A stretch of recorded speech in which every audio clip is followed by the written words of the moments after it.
las enfermedades del sistema nervioso. Entonces vamos a compartir de una vez la presentación. Bien.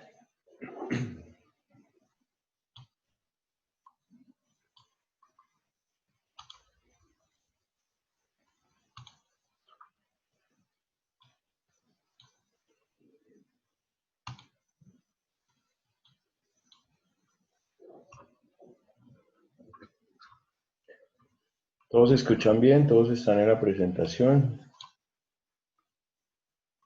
Sí, señor. Sí, señor. Bueno.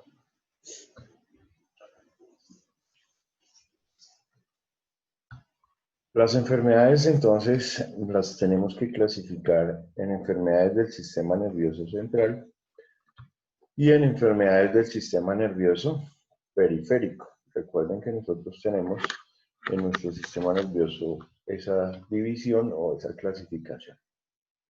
Entonces hay unas enfermedades propias del sistema nervioso central.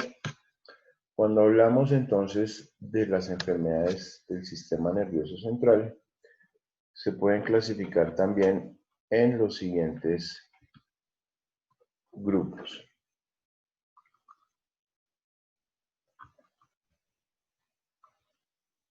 Las enfermedades del desarrollo. ¿Qué significará esto entonces? Son aquellas enfermedades que se producen durante el desarrollo, ya sea del embrión, durante la vida intrauterina o en el periodo postnatal, una vez tenemos al recién nacido, y en su mayor parte son enfermedades congénitas. Esto quiere decir que debido a mutaciones de algún gen, vamos a tener algunas de estas enfermedades. Generalmente, o las más conocidas son la enfermedad o síndrome de Down, el mongolismo, que es muy conocido en nuestro ambiente, la agenesia del cuerpo calloso y un gran número de malformaciones del cerebro y de la médula espinal.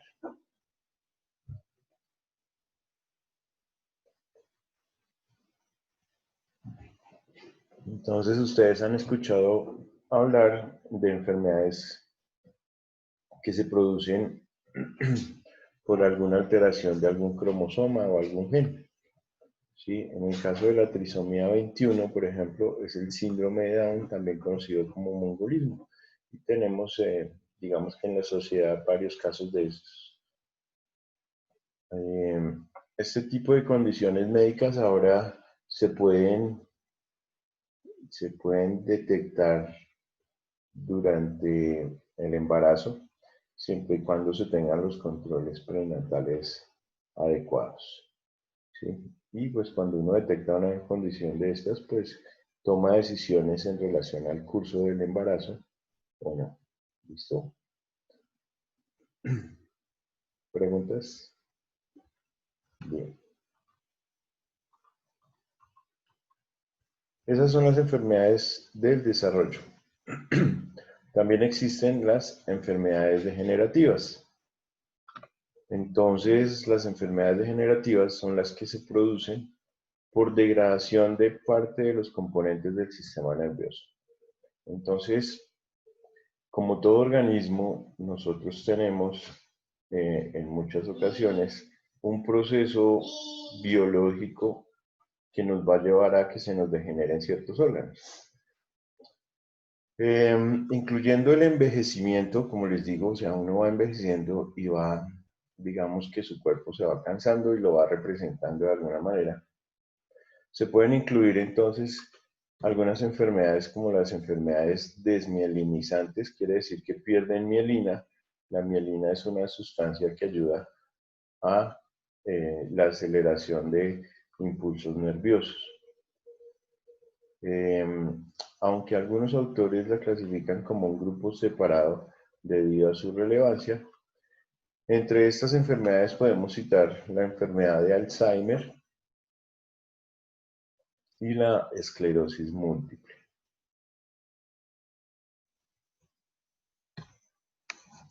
Entonces ustedes ya han visto algunos ancianos que tienen enfermedad de Alzheimer, que es una condición médica relacionada con una enfermedad degenerativa.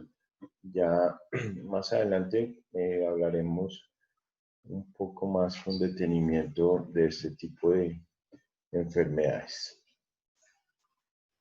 Bien, enfermedad de Alzheimer.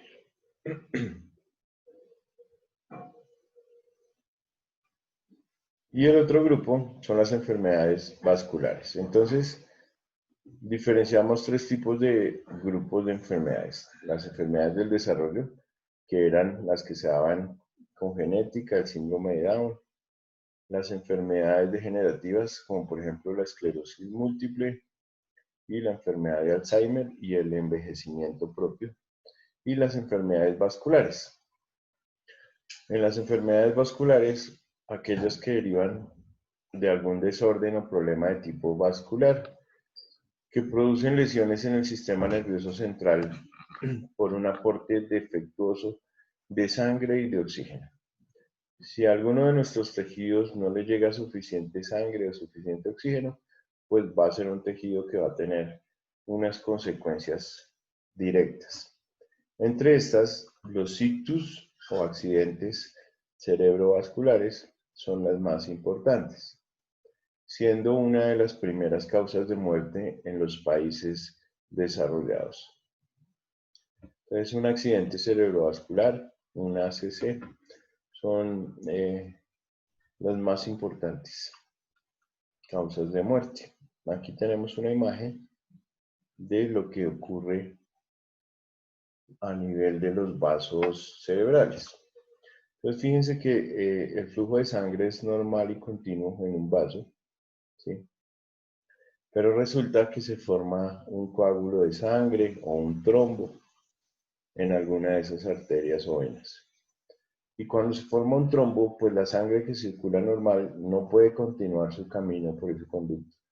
Él sigue, digamos, acá continuaría por otra rama de otra arteria y así sucesivamente. Pero a partir de acá, de donde tenemos la obstrucción o el bloqueo, se va a provocar que la sangre no siga pasando y por ende tampoco el oxígeno puede ser llevado a los tejidos que están en relación directa con esta arteria o este vaso. Eso ocasiona que esa parte del tejido que queda sin irrigación o sin flujo sanguíneo va a quedar sin oxígeno y esas células van a morir. Entonces, en un accidente cerebrovascular, la principal complicación es la muerte celular y la muerte del tejido que está en relación directa con esa arteria que está llevando el oxígeno. Una necrosis se llama eso.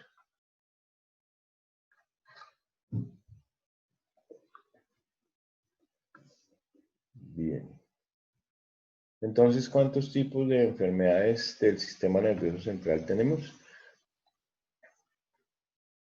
3. ¿Cuáles son?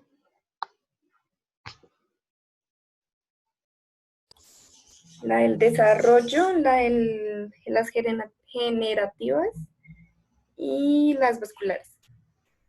Las del desarrollo, las degenerativas y las vasculares. Muy bien, Dayana, gracias. Bueno, vamos a empezar entonces a hablar ya de ciertas enfermedades una por una. Vamos a tomar para nosotros lo más importante. Recuerden que no siempre todo el texto tenemos que seguirlo al pie de la letra, sino tratar de resumir las cosas importantes. Entonces van a notar ahí el título de la enfermedad, en este caso las demencias. Se clasifican como un grupo separado, entonces no las clasifican dentro de ninguno de los tres grupos principales. Aunque en la mayor parte de los casos las demencias son originadas por una degeneración, o sea, si las tuviéramos que clasificar, estarían en el grupo de enfermedades degenerativas. Degeneración de algunas estructuras cerebrales relacionadas con las funciones cognitivas, o sea, las funciones de conocimiento. Degeneración muchas veces de origen vascular o de otro tipo. Eso es la pérdida de mielina o desmielinización, metabolismo defectuoso de la neurona y la demencia senil. Me está haciendo daño la clase de la noche también, ya me quedo sin voz temprano, no, mejor dicho. Bueno, entonces eso es en conjunto las demencias. Cuando uno habla de demencia, se refiere a esas personas que empiezan a tener cambios importantes en sus conductas, ¿sí? Y empiezan a hacer cosas que no se consideran que no son normales. Y puede que ellos no tengan la culpa de su demencia como tal, ni que se estén haciendo los locos, ni mucho menos, sino que realmente tengan un problema degenerativo, una enfermedad por desmielinización, un metabolismo defectuoso o una demencia simplemente senil por el envejecimiento o el deterioro propio de la vejez.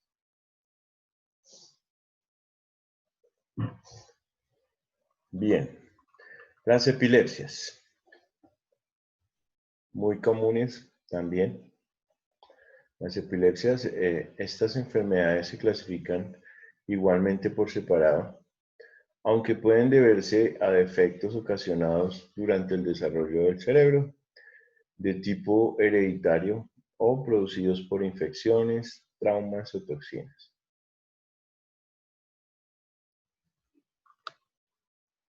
Bien. Entonces, una persona que durante su desarrollo embrionario haya tenido un defecto en el desarrollo de su cerebro puede nacer con este tipo de alteraciones. También puede ser hereditario. Si tenemos un familiar que sufra de convulsiones, eh, por la línea hereditaria se puede transmitir esa información defectuosa. También puede ser producto de infecciones, producto de golpes o de algunos tóxicos. Entonces, si nosotros tenemos una meningitis, que es la infección más importante del cerebro, entonces podemos quedar como con una secuela. Podemos controlar la infección, pero una secuela de una meningitis puede ser la presencia de convulsiones. Después de un golpe en la cabeza, un trauma craneal o un trauma cráneoencefálico, también podemos quedar con una secuela de convulsiones. Y en el caso de las toxinas es haber tenido contacto con sustancias tóxicas. Eso incluye algunos fármacos, algunas drogas no, relacionadas con la drogadicción como tal, ¿sí? Cocaína, heroína, bazuco, marihuana y demás, que en algunos casos llegan a ser con niveles tóxicos y quedar con secuelas de epilepsia. Bien, trastornos del movimiento.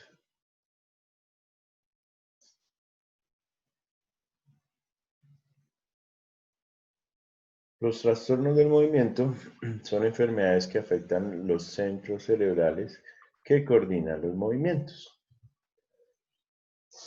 Y hay lesiones en las vías nerviosas que inervan las fibras musculares. Algunas de estas enfermedades son el Parkinson, la más conocida, y llamadas también otras enfermedades de la neurona motora. Entonces recuerden que nosotros tenemos tres tipos de neuronas, las neuronas de la sensibilidad y las neuronas de movimiento.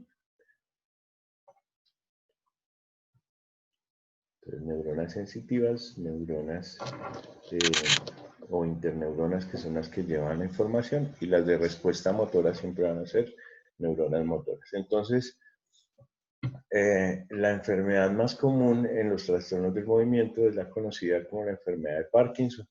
No sé si alguno de ustedes ha tenido experiencia, así sea visual, de un paciente con una enfermedad de Parkinson. ¿Sí? ¿No? Las enfermedades de Parkinson, el paciente todo el tiempo ustedes le ven la mano, por ejemplo, y la mano tiene como ese movimiento todo el tiempo así, involuntario, y no pueden mantenerla quieta. Entonces, tiene tratamiento como para controlar esos síntomas, pero aún no se ha detectado una cura definitiva. Bien, hasta acá vamos más o menos. Bueno, siguiente. Otro grupo de enfermedades del sistema nervioso son las enfermedades infecciosas. Entonces, son enfermedades a menudo agudas debidas a la invasión por bacterias, hongos o virus del sistema nervioso central. También pueden incluirse en este grupo la enfermedad de Creutzfeldt-Jacobs, que es una encefalopatía espongiforme bovina y es producida por un tipo especial de proteínas llamadas los priones. Esta no es muy común en nuestro medio. Digamos que a nivel tropical y de Colombia no es muy conocida esa encefalopatía, entonces no la vamos a tener mucho en cuenta.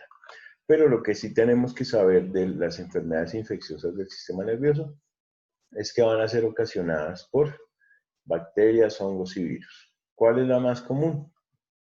¿Quién me puede decir?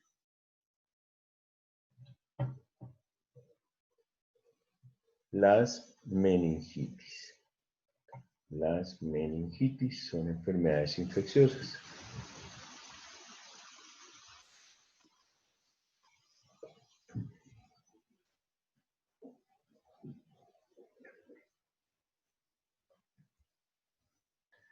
Invasión de bacterias, de hongos o de virus que van a inflamar. Si es sobre las meninges, que son las capas que recubren el sistema nervioso, pues se van a llamar así meninges. Si es directamente sobre el cerebro que afecta, pues se van a llamar encefalopatías. Una encefalopatía es una enfermedad infecciosa del cerebro. Bien.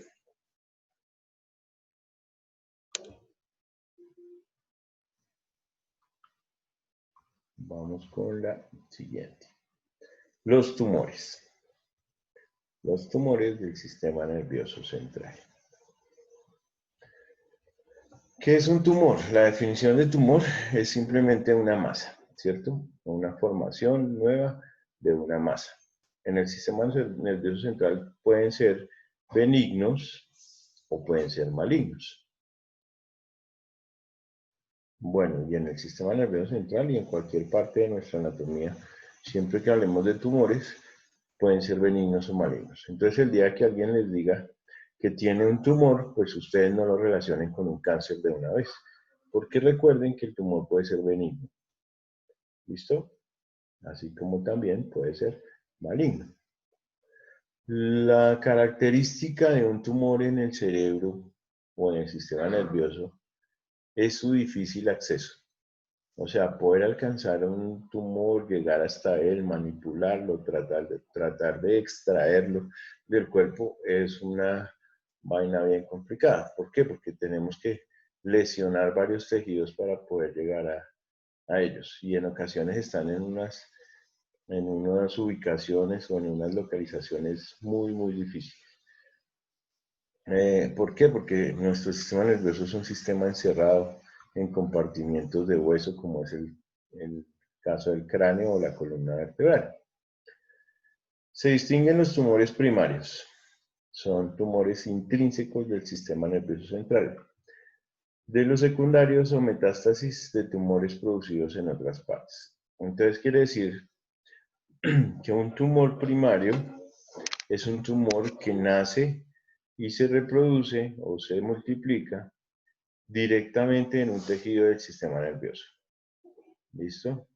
Y un tumor secundario es un tumor que tiene un origen, vamos a poner un ejemplo, en la próstata del hombre. Entonces, en ocasiones los hombres que tienen un cáncer o un tumor de la próstata pueden diseminarlo y o pueden viajar por el torrente sanguíneo y sembrarse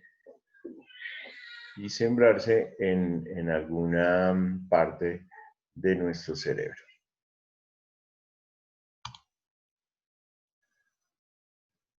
Hasta aquí vamos bien.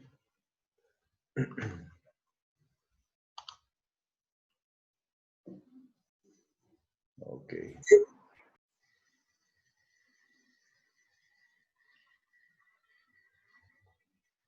Muy bien, muchachos.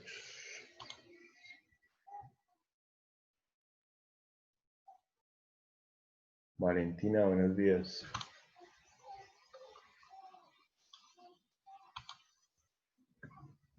Te equivocaste de clase.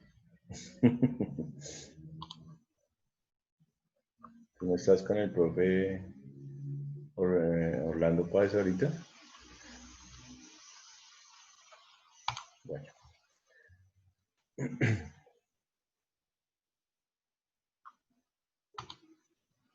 Claro, es que mis clases son tan buenas que todos quieren entrar, hasta los de psicología, ¿sí?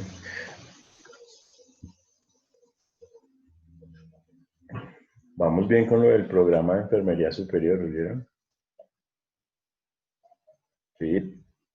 Entonces es probable que nos lo autoricen y de una vez seguimos, ¿no?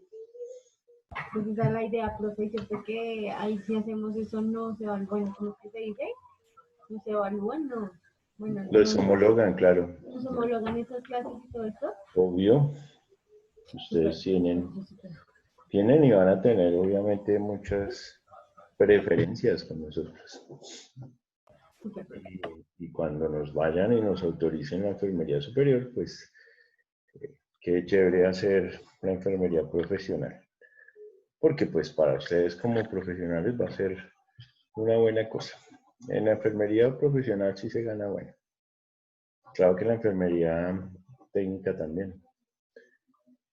Tienen en los programas técnicos tienen mucha ventaja sobre los demás y eso sí se los puedo decir por experiencia. ¿Sí?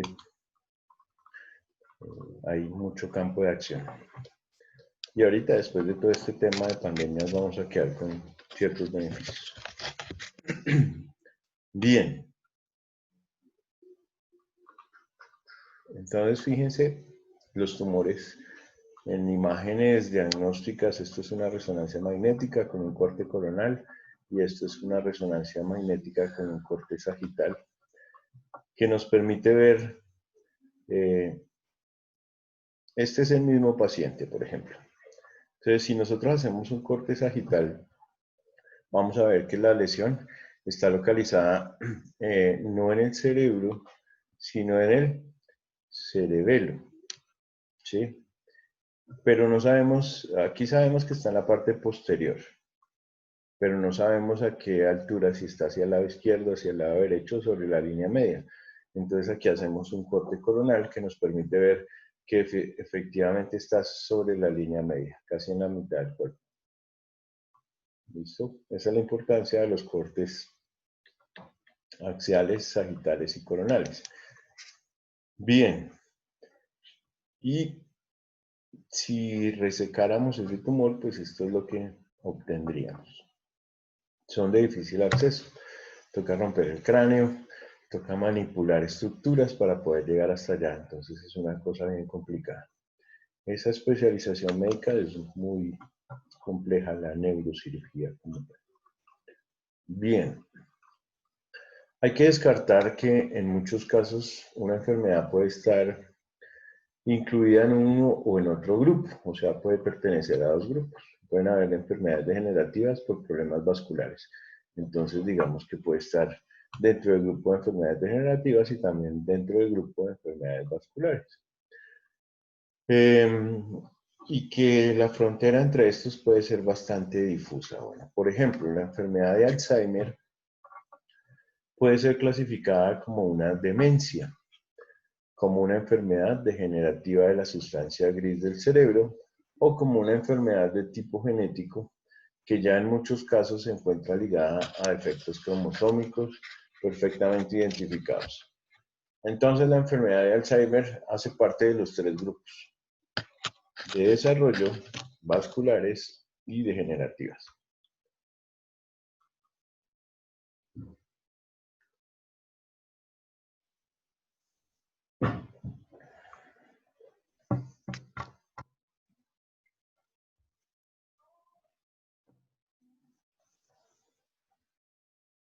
Bien. Vamos a continuar.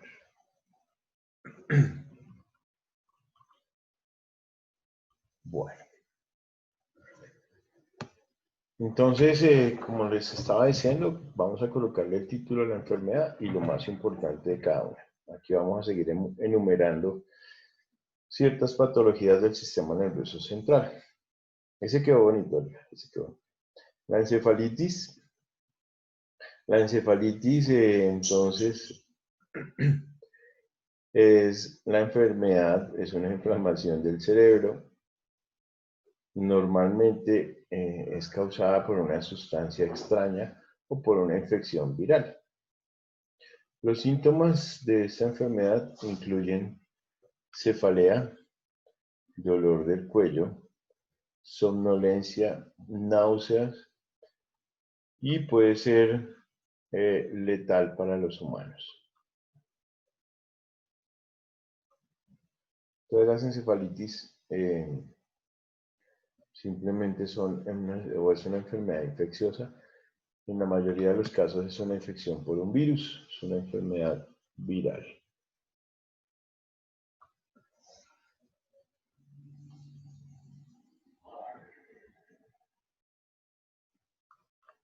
Bien, las encefalitis. ¿Qué es una cefalea? ¿Un dolor de cabeza? La cefalea es un dolor de cabeza. Muy bien. Un dolor intenso de la cabeza. Sí, ese es el término que utilizamos nosotros para decir que un paciente tiene dolor de cabeza. El dolor de cabeza no es una enfermedad. Vamos a partir de ahí, ¿no? El dolor de cabeza es un síntoma, ¿cierto? Quiere decir que a uno le puede dar dolor de cabeza si le da gripa, a uno le puede dar dolor de cabeza si tiene una infección urinaria, a uno le puede dar dolor de cabeza si tiene estrés, a uno le puede dar dolor de cabeza si tiene que esforzar la visión porque necesita gafas, a uno le puede dar dolor de cabeza porque se insoló durante un día de exposición al sol, o le puede dar dolor de cabeza porque lleva un ayuno prolongado o varias horas sin comer. Hay muchas causas de ese síntoma, pero no es una enfermedad. Sin embargo, cuando hay anomalías de los vasos sanguíneos, ellos sí son un componente para las cefaleas vasculares. Las cefaleas vasculares más comunes son la cefalea migrañosa y la cefalea en racimos. Entonces, la cefalea migrañosa sí se considera una condición patológica o una enfermedad. La migraña es diferente. ¿Listo? Bueno. Encefalitis entonces es una enfermedad Profe, normalmente qué pena. Sí. Porque se da la migraña solo en un lado de la cabeza. Precisamente porque es un componente vascular. Entonces generalmente cuando nos empieza el dolor es porque alguno de los vasos de uno o del otro lado nos están empezando a afectar. ¿Son vasos sanguíneos o es una anomalía de esos vasos? Esos vasos se pueden congestionar porque se exponen a lo que produce una migraña. Por ejemplo, una migraña le puede dar a uno por tomar bebidas oscuras, por estar pegado a un computador, por exponerse a una luz directa, por consumir queso campesino. Hay diferentes causas de que, sí, es en serio, de que le puedan generar a uno ciertas migrañas. ¿Y por qué el queso campesino? Porque tiene un componente en sus lácteos que no están pasteurizados. ¿A ti qué? A mí, el embarazo de mi hija mayor se me manifestó fue con solo migraña. Ya. Pero Por es que eso ahí está el pregunto. problema, Alejandra, mira. No necesariamente un dolor de cabeza es migrañoso, ¿sí? No necesariamente es migrañoso.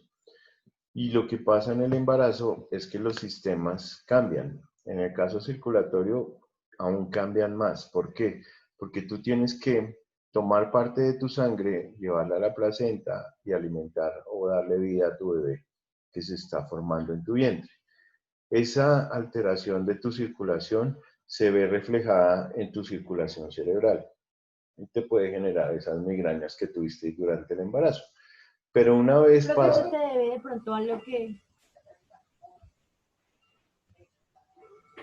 Una vez pasa el embarazo, pues todo vuelve a la normalidad. ¿Qué me ibas a Pero decir? eso también se debe a que yo, digamos, en el embarazo ya me enteré que hasta ahora cuando ya tenía 4 meses. Y a mí cuando yo fui al control, la ginecóloga, la obstetra, pues sí me dijo que era, que las migrañas era porque como yo no sabía del embarazo, ella se estaba cogiendo todos mis nutrientes y todo eso, entonces pues me daba entonces Claro, es que tu bebé una vez se fecunda y se instala en tu vientre, empieza a necesitar de todo lo que tú le puedas dar. Entonces todos tus sistemas cambian, a ti te cambia la piel porque te pueden aparecer manchas, ¿sí? Te puede cambiar tu sistema vascular y te dan dolores de cabeza, te cambia la orina, ¿sí? Muchas cosas en tu organismo empiezan a cambiar. La parte anatómica de tus sistemas toda cambia durante un embarazo porque se adaptan a las necesidades del bebé.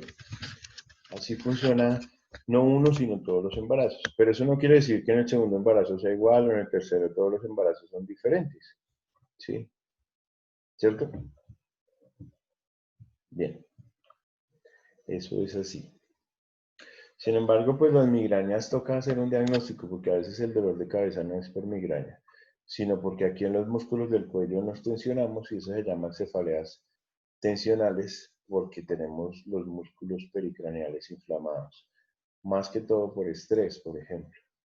Que resulta que nosotros tenemos una visión que tenemos que esforzarnos para leer o ver de cerca o de lejos y no tenemos las gafas para corregir eso, pues nos va a doler la cabeza.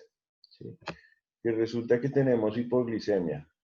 Entonces, si no estamos alimentándonos frecuentemente, se nos baja el azúcar y siempre que se le baja a uno el azúcar le da mareo, ganas de vomitar y termina con dolor de cabeza. Entonces, el dolor de cabeza tiene muchas causas. ¿Sí? La más frecuente es la del estrés. Se llama la cefalea tensional, es la que da todos los días y dura por ahí una semana y el dolor en el cuello es bien importante. ¿Cierto? Cierto. Bien. Sigamos. Enfermedades del sistema nervioso central. Entonces aquí mencionamos algunas. Las infecciones, entonces yo les dije que la más común y frecuente eran las meningitis, cuando inflamaba las membranas que recubren el sistema nervioso, que son las meninges. Las encefalitis, que son infecciones directamente sobre el tejido cerebral. Y las poliomielitis, que es una enfermedad infecciosa por el polio. Los desórdenes degenerativos, la corea de Huntington. Eso es una enfermedad degenerativa, se llama así, corea de Huntington. Es una enfermedad que afecta la parte del movimiento, es muy similar a la enfermedad de Parkinson porque los movimientos de sus manos y sus pies son esos movimientos involuntarios, tónico-clónicos, que son repetitivos, todo el tiempo el paciente está haciendo ese tipo de movimientos. Se llaman las coreas de Huntington. El Alzheimer, que se considera una de las enfermedades degenerativas. El Parkinson. La esclerosis lateral amiotrófica. La esclerosis múltiple. La epilepsia, que son las convulsiones que presentamos o presentan los pacientes que padecen estas enfermedades.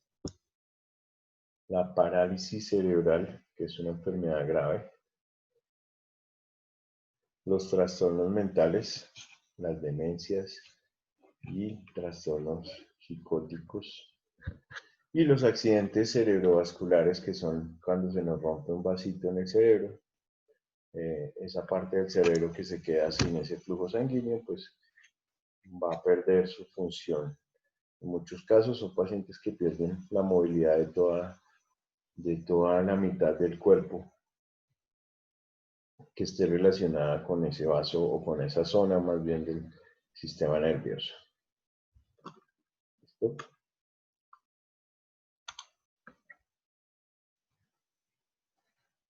Bien.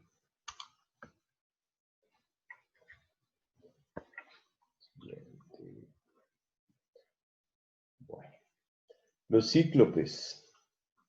Esto es más a manera informativa porque se caracterizan por un ojo central en una probiosis sobre este.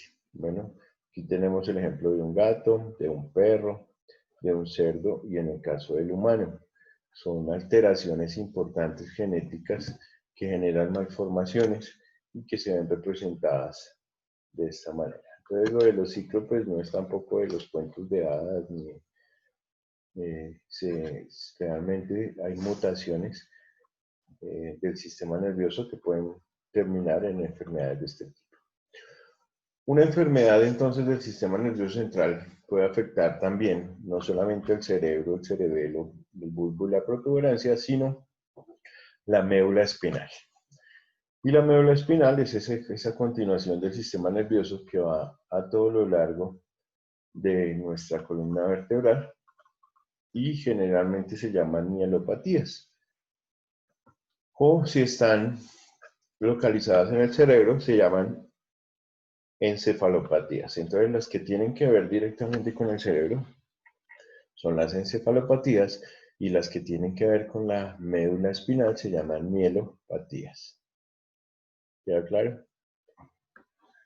Entonces, las enfermedades del sistema nervioso que afectan el cerebro o el cerebelo se llaman encefalopatías. Encefalopatías. Y las enfermedades que afectan todo lo que tiene que ver con la médula que baja por la columna vertebral se llaman mielopatías. Encefalopatías o mielopatías.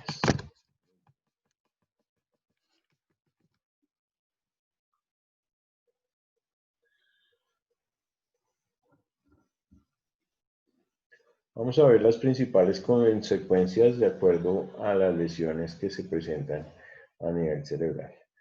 Cuando tenemos una lesión cerebral, pues la consecuencia es que puede provocar una disminución en el plano intelectual o emocional. Ese concepto está claro. Alteraciones en los planos intelectuales, problemas de aprendizaje y también problemas de tipo emocionales.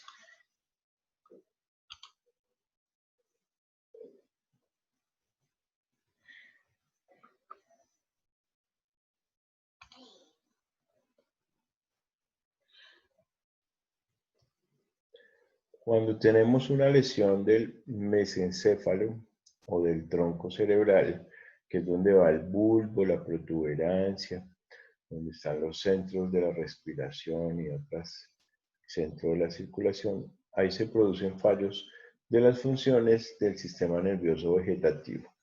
Eso quiere decir que cuando nosotros nos lesionamos el sitio donde queda el bulbo, la protuberancia, podemos cortar la información que maneja o que domina nuestra respiración y nuestra circulación. Entonces podemos tener un paro cardiorrespiratorio por una lesión en la columna cervical donde está localizado el tronco cerebral. La lesión de la médula oblongada, este tipo de lesiones puede provocar la muerte de la persona, ya que presenta complicaciones igual con la respiración o con la circulación, muy similar a lo que acababa de decir.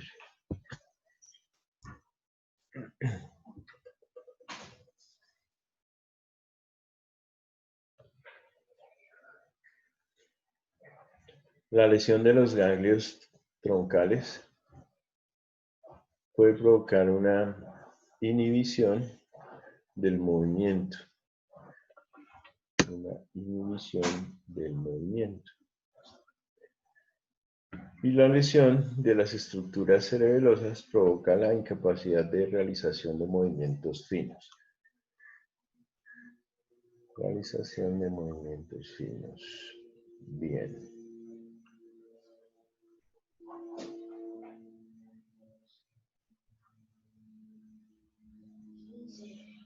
Bueno. Las causas en general, entonces, pues principalmente tenemos los traumas, entiéndanse por trauma cualquier golpe o cualquier traumatismo o lesión que puede derivar en una enfermedad, ¿cierto? ¿Cuál es la consecuencia más frecuente después de un trauma? Pues una fractura, una ruptura, ¿cierto? Un esguince. Siempre que nosotros tenemos un trauma, pues lo mínimo que nos puede pasar es que tengamos una inflamación de los tejidos blandos que recibieron el trauma. Eso sería lo menos grave. Pero a partir de ahí, dependiendo de la intensidad del choque, de la intensidad del trauma, las lesiones pueden ser mucho más graves. Las infecciones. Entonces, por infección vamos a entender que es obviamente la invasión de un microorganismo, ¿sí? Que puede ser una bacteria, un hongo, un virus en el cerebro o en la médula espinal y puede producir una enfermedad.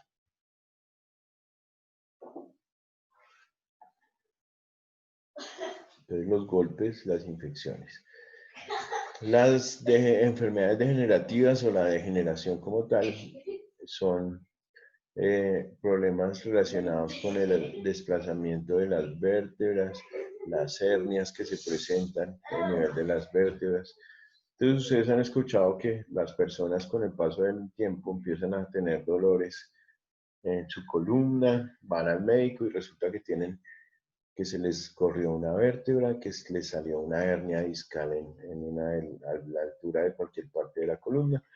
Y esas son enfermedades que se consideran dentro del grupo de enfermedades propias del paso de los años y degenerativas o porque realizaban una labor que involucraba levantar cargas y no se tenían de pronto las medidas de cuidado pues relevantes para esto.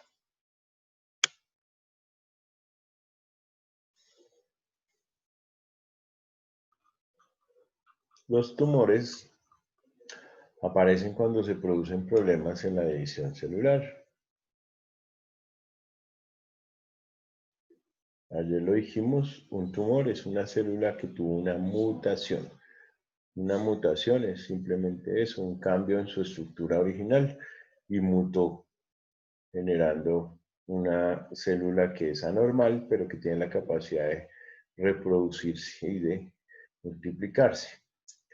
Las enfermedades autoinmunes es cuando ataca y destruye un tejido corporal sano, cuando nuestro propio cuerpo ataca y destruye tejidos corporales sanos.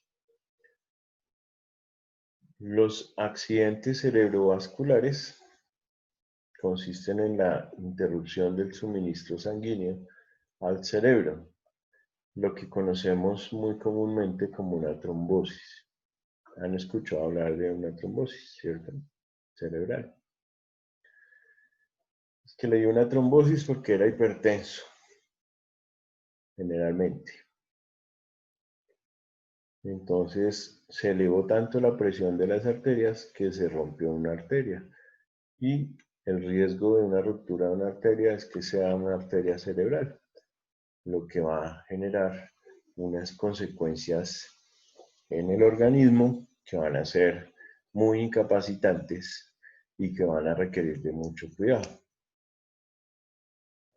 Generalmente una persona con una trombosis o un accidente cerebrovascular es una persona que empieza a no poder valerse por sí mismo, sino que va a requerir siempre de un cuidador.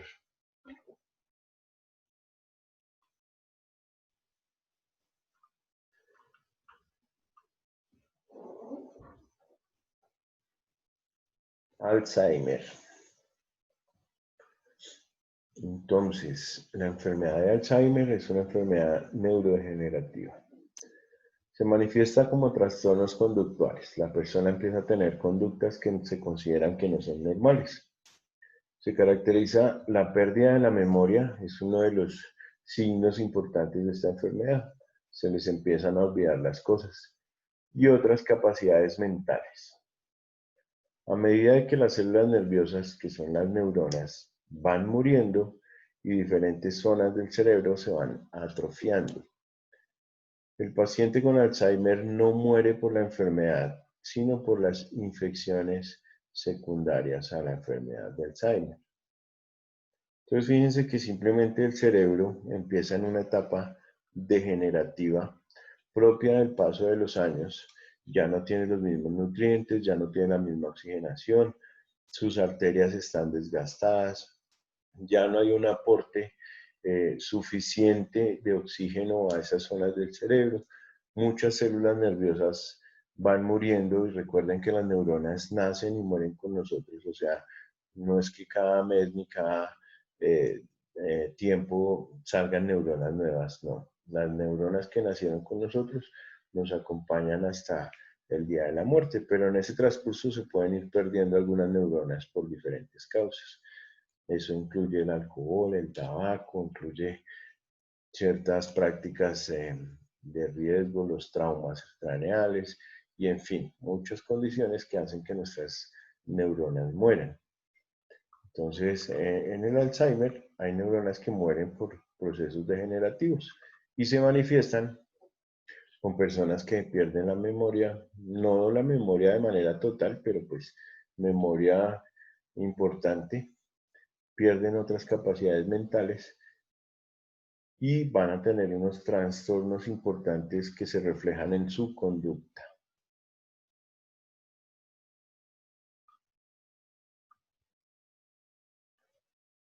¿Qué es lo que ocurre entonces en el cerebro? Celularmente se pueden observar dos tipos de lesiones en los cerebros enfermos. Depósitos extracelulares de fragmentos de una proteína llamada beta-amiloide y la acumulación intracelular de la proteína tau. Ambas lesiones son capaces de provocar la muerte de las neuronas. Esta muerte se observa en etapas avanzadas de la enfermedad. Entonces, lo que ocurre en la enfermedad de Alzheimer es que intervienen los fragmentos de unas proteínas. ¿Sí? ¿Por qué? Porque son cerebros enfermos y van a tener por fuera de sus células depósitos de esas proteínas. Y esas proteínas son capaces de matar neuronas. La muerte de las neuronas es la que lleva a que las manifestaciones clínicas de la enfermedad se vean reflejadas en los cambios de conducta y en la pérdida de la memoria y demás. Bien. Síntomas. Pérdida progresiva de la memoria, ese es el síntoma más característico de esta enfermedad. Pérdida progresiva de la memoria.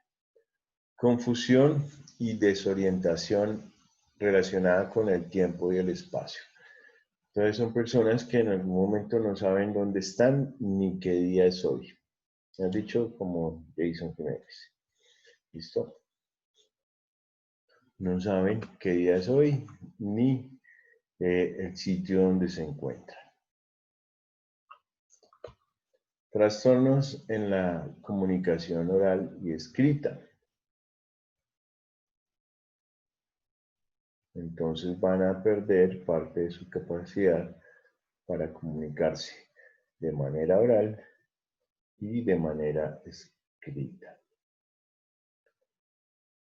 Querer irse de la casa argumentando que esta no es la suya. ¿Sí?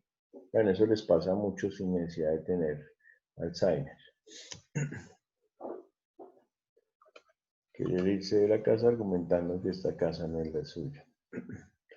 Pérdidas de independencia para las actividades cotidianas. Eso es algo complicado, que uno no pueda ser independiente para algunas actividades propias. No puede reconocer a familiares cercanos. Extraviarse en lugares conocidos. Y mostrarse deprimido, irritable o agresivo.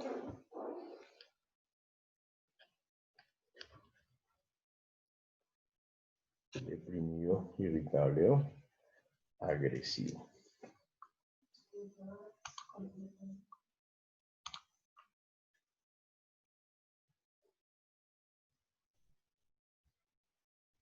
Bien. Hasta aquí vamos bien.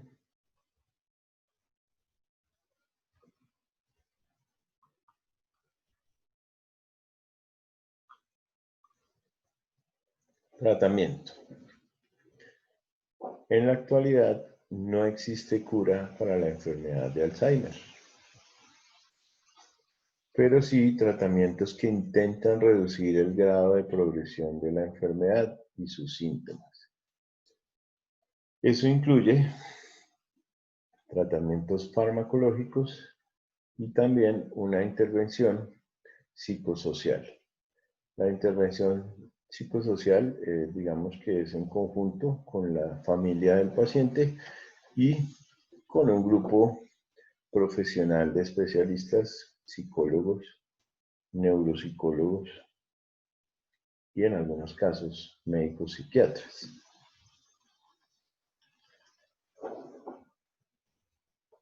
Bien.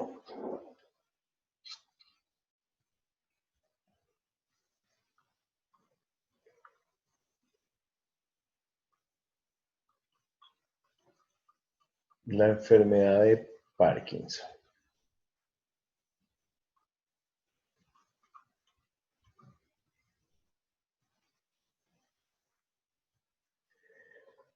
Entonces la definimos. La enfermedad de Parkinson es una enfermedad del sistema nervioso que afecta a las zonas del cerebro encargadas del control y coordinación del movimiento, del tono muscular y de la postura que pueden llegar a producir la muerte del paciente.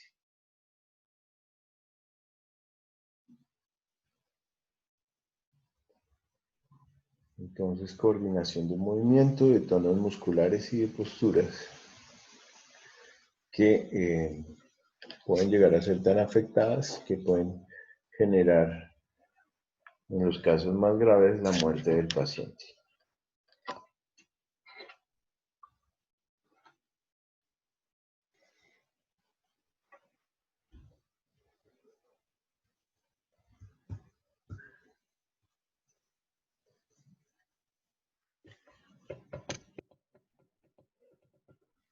Bien, listo.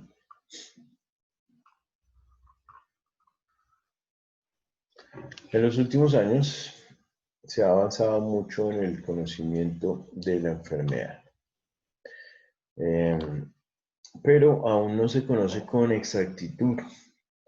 Entonces influyen factores genéticos, ya que hasta el 5% de los pacientes de las enfermedades de Parkinson presenta alguna forma familiar del trastorno. Quiere decir que hay un componente familiar importante o un factor hereditario más bien.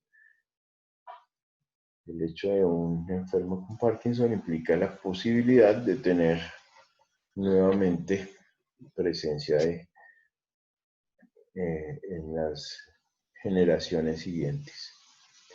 También están descritos algunos tóxicos ambientales relacionados con la enfermedad de Parkinson.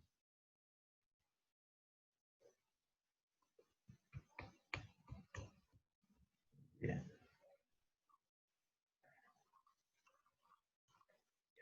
Los síntomas en la enfermedad de Parkinson, entonces tenemos el temblor, que ese es el síntoma característico. La rigidez muscular, una tensión y una rigidez de los músculos. Una lentitud al realizar un movimiento voluntario. Recuerden que los movimientos voluntarios son los que nosotros manejamos con nuestra voluntad y generalmente lo hacemos de manera rápida cuando se nos antoja. Pero en los casos del Parkinson hay una lentitud para realizar esos movimientos que son voluntarios. Trastornos del habla, problemas del sistema autónomo, depresión y trastornos del sueño.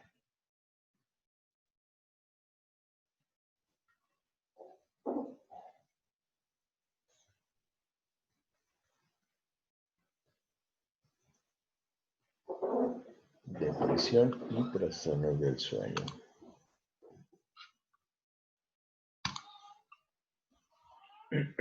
Bien, continuamos. El tratamiento. Entonces, en la actualidad no existe tampoco un tratamiento que permita detener o corregir la degeneración neuronal. Existen métodos que sirven para ofrecer un alivio considerable.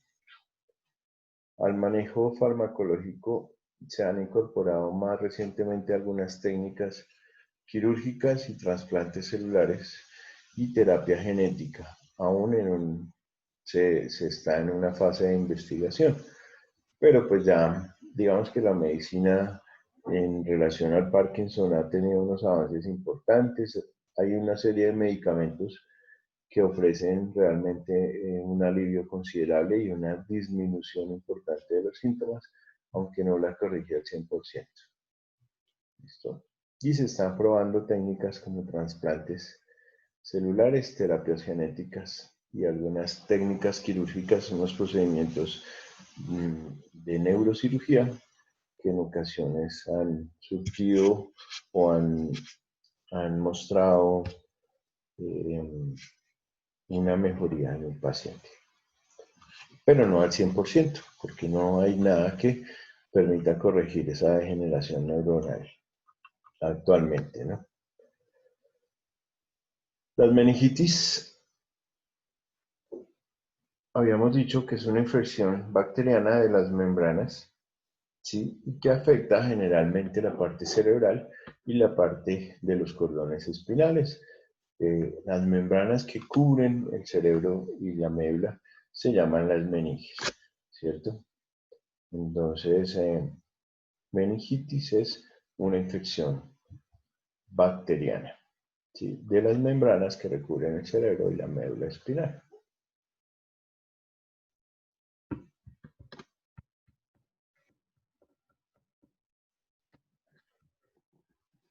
Bueno, entonces, ¿quién es el que se va a ganar otros 5 puntos para la nota del examen?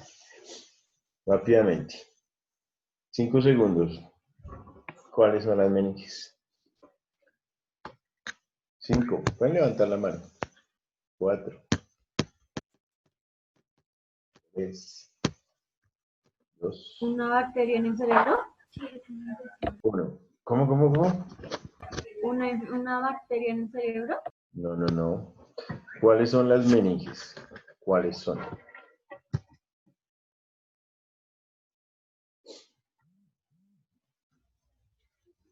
No, se perdieron esos 5 puntos. Imagínate que saqué 2 5, se la subí a 3. ¿Infección de las membranas? Sí, esa es la meningitis, pero ¿cuáles son las membranas? Eso es lo que estaba preguntando. ¿Cuáles son las membranas meninges? ¿Cuáles son las meninges?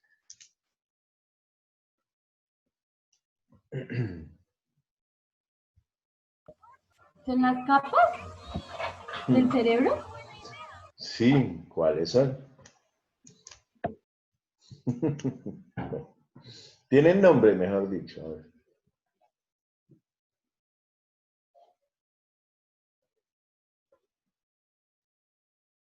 No, ya pasaron 15 segundos, medio minuto. Bueno, ahorita las digo y van a decir, sí, claro.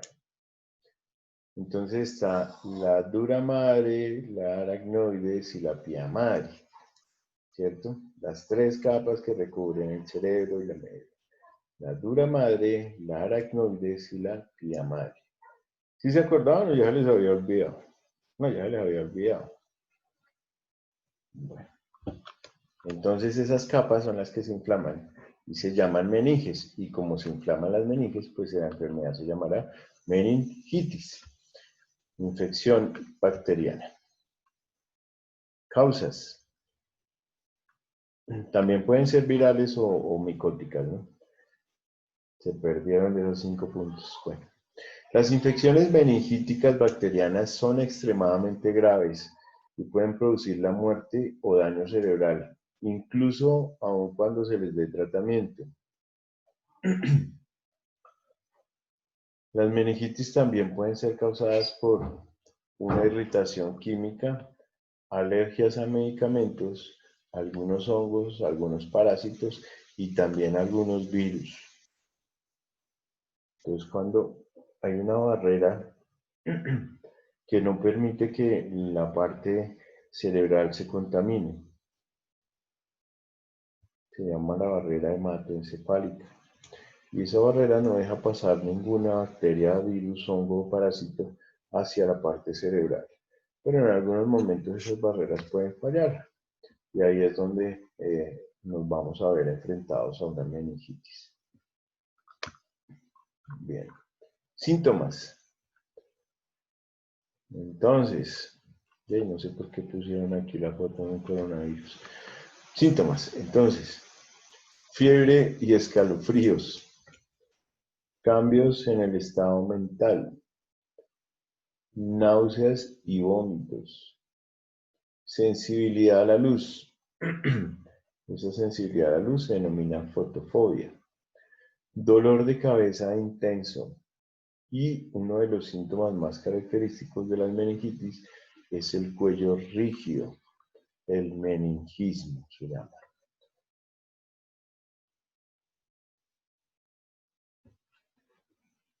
El meningismo.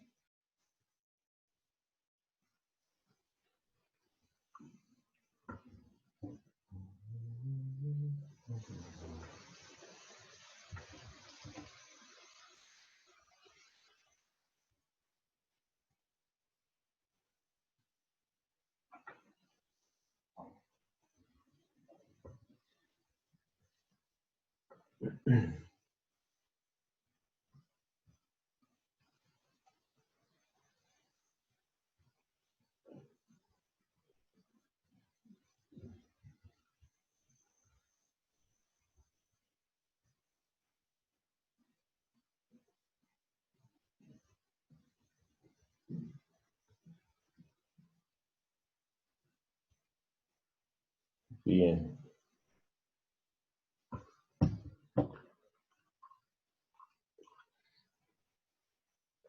Bueno, aquí seguimos hablando de meningitis, esto lo vamos a leer, no vamos a copiar todo. Infección bacteriana de las membranas que recubren el cerebro y la médula espinal, llamadas meninges, ¿sí? Dura madre, aracnoides y vía madre. Pueden ser causadas por irritación química, virus, alergias a medicamentos, hongos, parásitos y tumores. Los síntomas, los que ya mencionamos: fiebre alta, dolor de cabeza intenso, rigidez de la nuca, vómitos bruscos, somnolencia, pérdida de la conciencia, agitación, delirio, convulsiones, manchas de color rojo púrpura en la piel, lo que implica una mayor gravedad. Se usan antibióticos para tratar la meningitis bacteriana. El tipo específico depende de la bacteria causante de la infección. Los antibióticos no sirven para tratar infecciones o meningitis virales. Recuerden que los virus no se tratan con antibióticos. Por eso, la mayoría de las gripas que son virales no les podemos dar antibiótico, no les debemos. La enfermedad de Huntington. Huntington es un trastorno neurológico degenerativo hereditario. La degeneración de las células neuronales ocurre por todo el cerebro, especialmente en el núcleo estriado. Se produce un declive progresivo que resulta en movimientos anómalos.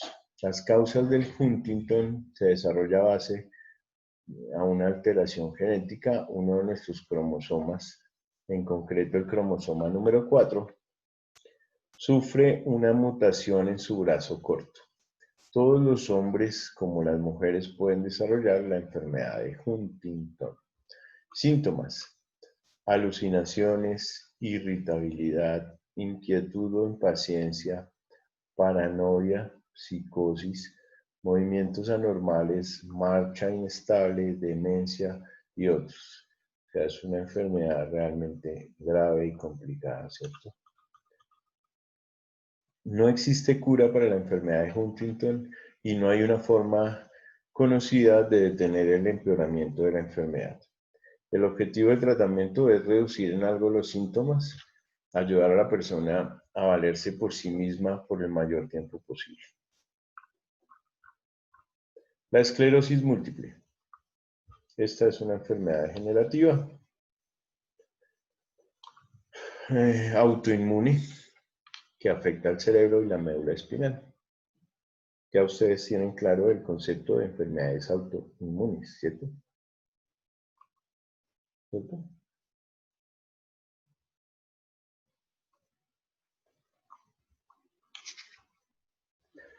La esclerosis múltiple es causada por el daño a las vainas de mielina.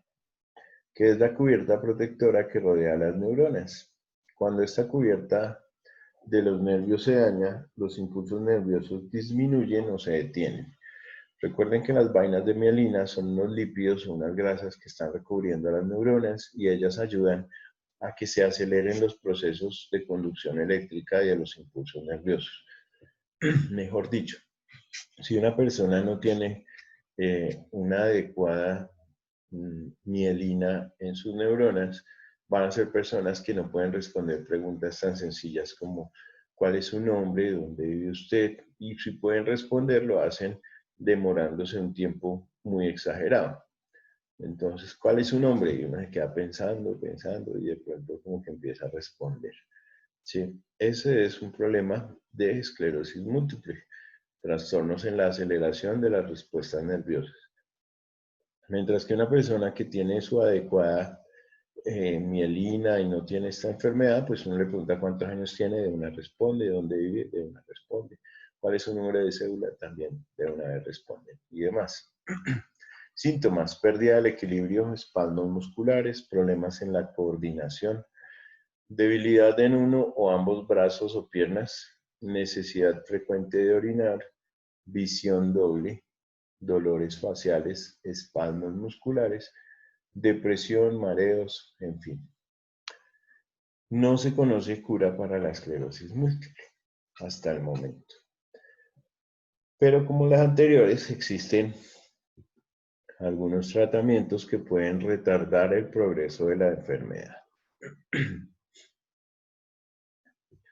Entonces, en la mayoría de los casos de estas enfermedades del sistema nervioso, lo que apuntan es a controlar un poco la evolución propia de la enfermedad, a manejar en lo que sea posible la mayoría de los síntomas, pero pues desafortunadamente no hay una cura conocida. El síndrome de Guillain-Barré, una enfermedad conocida por que la padeció aquí en Colombia, así hay mucha gente, pero así conocido este famoso Diomedes Díaz, cuando estuvo un tiempo en silla de ruedas, no sé si se acuerdan algunos. ¿Quién era ese man? Bueno, es un trastorno grave que ocurre cuando el sistema de defensa del cuerpo, o sea, nuestro sistema inmunitario, ataca parte del sistema nervioso por error. Es otra enfermedad autoinmune. Esto lleva a que se presente la inflamación del nervio que ocasiona debilidad muscular y otros síntomas. Se desconoce lo que desencadena exactamente la enfermedad. El síndrome puede presentarse a cualquier edad, pero es más frecuente o común entre los 30 y los 50 años. A menudo se presenta después de una infección menor, como una infección pulmonar o gastrointestinal. Síntomas: entonces, la pérdida de los reflejos en brazos y piernas, la hipotensión arterial, o sea, una disminución de la presión, entumecimiento, falta de coordinación, visión borrosa o visión doble, torpeza y caídas, dificultad para mover los músculos de la cara, contracciones musculares y sentirse mareado al pararse. Bien. No existe cura tampoco para el síndrome del Guillain-Barré. Sin embargo, hay disponibilidad de muchos tratamientos para reducir los síntomas, tratar las complicaciones y acelerar su recuperación. Bueno, ¿cansados? Un poquito. ¿Quién quiere leer un ratico? Nadie, ¿no? ¿Quién dijo yo?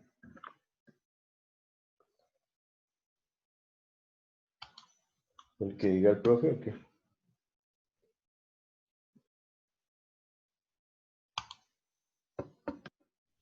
Ustedes no consideran, ya uno está aquí sin voz.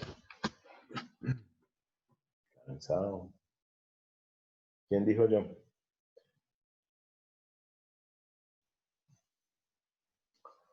Bueno, mientras lo piensan, yo continúo. La epilepsia, condición física. ¿Qué ocurre cuando hay un breve pero repentino cambio en el cerebro?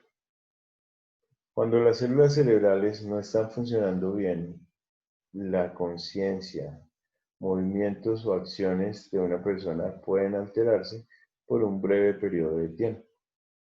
Los síntomas de la epilepsia pueden ser momentos de ausencia en cuanto a la memoria, episodios de mirada fija o falta de atención. Fíjense que la epilepsia no solamente se trata de movimientos incontrolables de los brazos y las piernas, sino que con el simple hecho de que exista un episodio de una mirada fija y una falta de atención, ya podríamos estar hablando de epilepsia. Ausencias en cuanto a la memoria. Desmayo con incontinencia o seguido por fatiga excesiva. Esos son los síntomas más importantes de la epilepsia.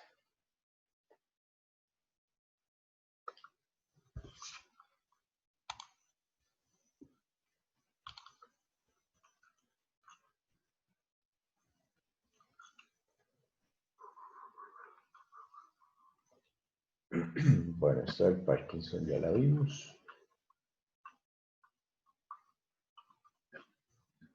El Guillain-Barré ya también. Vamos a hablar de la espina bífida.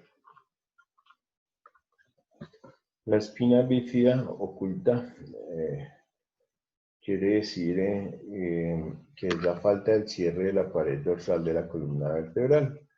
¿Sí? La apófisis espinosa está bifurcada, o sea, dividida en dos partes.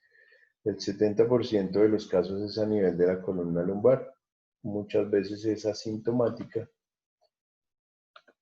y puede presentar una hipertricosis o hiperpigmentación cutánea. Entonces son cambios en la superficie de la piel que están en relación directa con una comunicación que puede existir hacia el canal medular.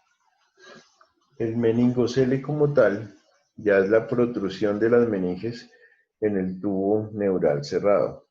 Quiere decir que esas capas que recubren la médula salen por o se atraviesan las vértebras, las apófisis de las vértebras, y se manifiestan con una salida pues, del contenido de ese líquido cefalorraquídeo cubierto por las meninges. En el nacimiento, aquí se ve. El mielomeningocele existe en 1 de cada 800 personas, más o menos. 75% de los casos de espina bífida, protrusión de meninges y médula, tubo neural cerrado, alteraciones neurológicas. Es un riesgo elevado de infecciones urinarias y el tratamiento es con una cirugía al interior del útero para corregir esta malformación congénita que se llama un mielomeningocele.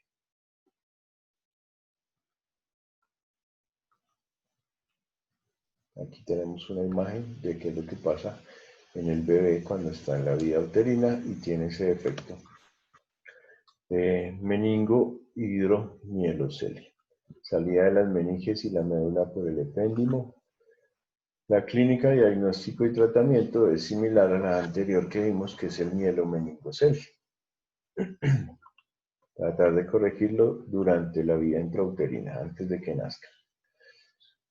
Hay unas enfermedades mucho más complejas que son los mielosquisis, se llaman, grados máximos de disrafia medular, un tubo neural abierto, hay una pérdida completa del líquido cefalorraquídeo y hay unas alteraciones nerviosas muy graves. Esto no lo vamos a pasar rápidamente. La anencefalia es un problema gravísimo, son pacientes que no tienen cerebro. ¿Sí? El grado máximo de disrafia encefálica es la anencefalia, quiere decir ausencia de encéfalo o de cerebro, sea por falta de cierre neuroporo anterior, ausencia de formación del encéfalo, acompañado de acrania, es incompatible con la vida, obviamente una persona o un individuo que no tenga cerebro no puede vivir. Entonces es una condición gravísima que se da en en la parte relacionada con el desarrollo embrionario. Todo esto se puede determinar siendo uno muy juicioso con sus controles prenatales, porque si en un primer control un médico determina que el feto que viene en camino es anencefálico, que no tiene cerebro, pues claramente va a interrumpir el embarazo, ¿cierto? No lo va a dejar progresar porque no tiene sentido. Esto es incompatible con la vida, ¿sí? Entonces, claramente hay que interrumpir el embarazo. Ya habíamos hablado de la espina bífida oculta, el meningocele y el mielomeningocele. ¿Qué es? Uno simplemente es que hay una característica de la piel donde hay una espina bífida, pero no tiene protrusión de nada. En el meningocele ya salen las meninges, pero la médula sigue en su sitio. Y en el mielomeningocele salen las meninges y aparte sale la médula hacia la parte posterior de la columna. Y esto siempre es en los recién nacidos. Aquí tenemos fotos de anencefalias, ausencia de cerebro. Bien. La enfermedad de Huntington, que ya la mencioné. La esclerosis múltiple, de las que ya hablamos. Bien. ¿Cómo vamos hasta acá?